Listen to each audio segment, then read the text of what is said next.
What if যদি Naruto এনিমির মধ্যে রিন মারা না যেত তাহলে কি হতো? তাহলে ওবিটো কি ভিলেন হতো? আজকে আমরা জানবো রিন বেঁচে থাকলে কি কি হতো। সো ভিডিওটা শুরু করার আগে তোমরা চাইলে আমার চ্যানেলটা সাবস্ক্রাইব করে দিতে পারো। সো ভিডিওটা শুরু করা যাক। নারুটো এনিমির সবচেয়ে ট্র্যাজিক মুহূর্তের একটি রিনের মৃত্যু। কাকাশি নিজের হাতে রিনকে হত্যা করে, কিন্তু এটা ছিল একটা অ্যাক্সিডেন্ট। রিন আসলে নিজেই সামনে আসে কারণ সে ছিল থ্রি টেলের জিনজুরিকি।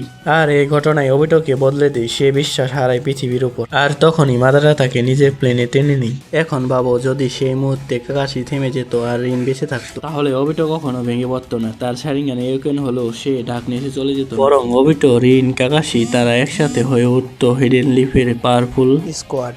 রিন বেঁচে থাকলে ওবিটো তার ড্রিম ফলো করতো, হকাগি হওয়ার স্বপ্ন দেখতো। নারুটোর মতো সেও সারপাস করে দিত মিনাটোকে, এমনকি কাকাশির থেকেও পাওয়ারফুল হয়ে যেত। এবং সবচেয়ে বড় পরিবর্তন হতো, মাদারা ওবিটোকে ম্যানিপুলেট করতে পারতো না। এর ফলে ইনফিনিক্স সুকুমিও শুরু হতো না। এর ফলে ওবিটো আকাশকৃত হতো না, পেন আর্কও হতো না, ফোর্থ গ্রেট নিনজা শুরু হতো না। ওবিটো যদি ভিলেন না হতো তাহলে নাইনটেলে অ্যাটাকও হতো না। এর ফলে নারুটো অনাথ হতো না, মিনাটো আর কুশিনাও বেঁচে থাকতো।